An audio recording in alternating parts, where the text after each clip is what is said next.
সেনা সদস্যের মাথার টুপি পড়ে গেছেন, তিনি নিজে নিচু হয়ে টুপিটা নিয়ে সেনা সদস্যকে দিলেন। ট্রাফিক সার্জেন্ট দৌড়ে আসছেন, এসে তার সাথে কোলাকুলি করছেন। সাধারণ মানুষ, প্রধান উপদেষ্টা, প্রথমে দেখলাম যে মনে হচ্ছে যেন যমুনাতে তারেক রহমান এখনো অতিথি। দেখেন, ঈদের দিনে টুকরো টুকরো কয়েকটা দৃশ্য দেখেন।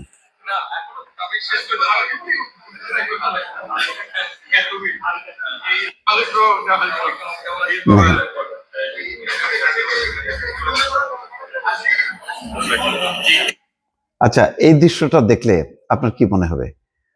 মনে হচ্ছে যেন যমুনায় এখনো প্রধান উপদেষ্টা আছেন, সাবেক প্রধান উপদেষ্টা ডক্টর মোহাম্মদ ইউনূস।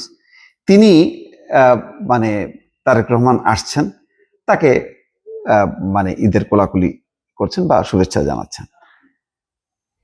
মানে এখন এই যমুনার মালিক হচ্ছেন তারেক রহমান।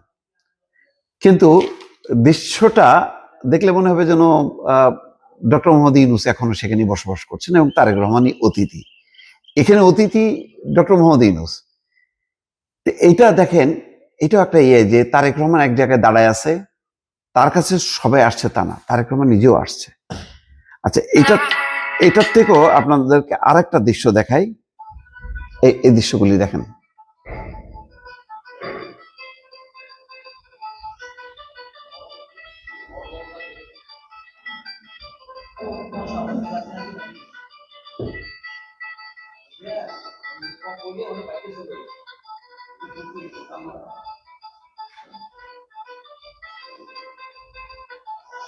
আচ্ছা, আরেকটা দেখাই আপনাদেরকে।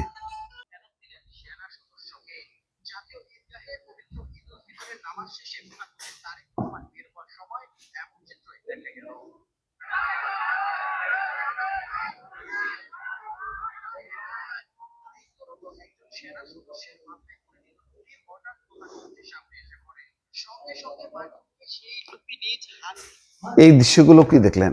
সর্বশেষ সেনা সদস্যের মাথার টুপি পড়ে গেছেন, তিনি নিজে নিচু হয়ে টুপিটা নিয়ে সেনা সদস্যকে দিলেন। ট্রাফিক সার্জেন্ট দৌড়ে আসছেন, এসে তার সাথে কোলাকুলি করছেন। সাধারণ মানুষ, প্রধান উপদেষ্টা, প্রথমে দেখলাম যে মনে হচ্ছে যেন যমুনাতে তারেক রহমান এখনো অতিথি। এই দৃশ্যগুলো, এই ঘটনাগুলো প্রমাণ করে অহংকার, দম্ভ, গর্ব, এগুলোকে অতিক্রম করতে পারাটা যে কত বড় মহত্ব, এটা অকল্পনীয়। এবং যারা একদম শীর্ষ পর্যায়ে থাকে, যারা ক্ষমতায় থাকে, তারা যখন এই ধরনের মানে দম্ভ, গর্ব থেকে বের হয়ে আসতে পারে, তারা সত্যিকারের মানুষ, তারা সত্যিকারের মহান মানুষ। বাংলাদেশের রাজনীতিতে আমরা আগে দেখতাম যে যে প্রধান, তার পায়ে সালাম করা, কদমবুচি করা, তাকে নমনম করা, তিনি উদ্ধত গর্বিত ভঙ্গিতে দাঁড়ায় থাকবেন, তার সামনে এসে সবাই কাচুমাচু করবে, হাত মুলামুলি করবে, সালাম করবে, পা ধরবে। এই দৃশ্যগুলো আমরা দেখতে দেখতে মানে মানে যিনি দাঁড়ায় থাকেন মনে হয় তিনি হয়তো মনে করেন যে আমি একটা বিশাল অবস্থায়। আসলে আমাদের মনটা খারাপ হয়ে যেত, কারণ যুগ পাল্টে গেছে। এখন যিনি যত বেশি ক্ষমতাশালী হবেন, তিনি তত বেশি নমনীয় হবেন। কারণ আপনি জনগণকে সেবা করার জন্য রাজনীতি করেন, আপনি ক্ষমতার শীর্ষে এসে আপনি আরো বেশি সেবা প্রোভাইড করবেন, আপনি ক্ষমতা দেখাবেন না, আপনি গর্ব, অহংকার, মানে আপনার যেই কি বলে আপনি বিশাল ক্ষমতার অধিকারী, সেই অহংকার আপনি প্রকাশ করবেন না। এটা আমরা জানি, বুঝি, কিন্তু আমরা বাস্তবে কি দেখি কখনো? বিগত সময় কি আমরা কখনো দেখেছি? এই যে টুকরো টুকরো ঘটনাগুলো ঘটে চলেছে, কালকে ঈদের দিনে দেখেন অনেকগুলো ঘটনা আপনি জোড়া দেন, আপনি অবাক হয়ে যাবেন যে আপনি বহু বছর পর ক্ষমতার শীর্ষে আসা কোন ব্যক্তিকে দেখছেন, যে ব্যক্তির কোনো গর্ব নাই, অহংকার নাই, মানে চেনাই যাচ্ছে না। এমন এক তারেক রহমানকে পাইছে হচ্ছে বাংলাদেশ। সত্যি কিনা দেখেন, এই দৃশ্যগুলির কথা কল্পনা করতে পারেন? আমরা কি মনে করতে পারি যে বাংলাদেশে অতীতে কখনো ঘটেছে কিনা এরকম? হিসাব করেন তো।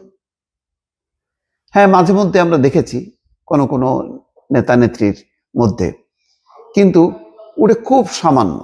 বাকি পুরোটাই ছিল তার অহংকার, তার মানে সে যে একটা দম্ভ ভরে মানে তার মানে বডি ল্যাঙ্গুয়েজ, তার কথাবার্তার মধ্যে সেগুলি প্রকাশ পেত। কখনো নমনীয়তা, কখনো যে মানে কারো কাছে অধস্তন কারো কাছে যে তার কাছে নতি স্বীকার করা বা তার প্রতি একটা বিনয়ের প্রকাশ করা, সেটা তো আমরা কখনো দেখিনি। এখন দেখছি এটা কি রাজনীতিতে একটা পজিটিভ রূপ নেবে না? এটা কি পরিবর্তন হবে না? উপর থেকে যদি আপনি যেভাবে হ্যান্ডেল করবেন, বাকিটা সেভাবেই কিন্তু চলবে। আমার ধারণা যে পুরো রাজনৈতিক সংস্কৃতি কিন্তু বদলের একটা পরিস্থিতি তৈরি হয়েছে তারেক রহমানের এই ধরনের মানে ব্যক্তিগত যেই আচরণ, ব্যক্তিগত তার ব্যবহার, তার শিক্ষা, তার কৃষ্টি কালচারের মধ্য দিয়ে কিন্তু সেগুলি প্রকাশ পাচ্ছে। আপনি বিশাল ডক্টরেট হইতে পারেন, বিশাল জ্ঞানী লোক, আমার তো এরকম জ্ঞানী লোক দরকার নেই। আমার ওই মানুষটার দরকার যে ক্ষমতার শীর্ষে থাকবে, কিন্তু সে হবে বিনয়ী হবে, সে আমাকে সম্মান করবে। সেরকম আমরা কখনো পেয়েছি? পাইনি। এই যে এখন পাচ্ছি, এর মধ্য দিয়ে নিশ্চয়ই একটা রূপান্তরের একটা পূর্বাভাস কিন্তু পাওয়া যাচ্ছে।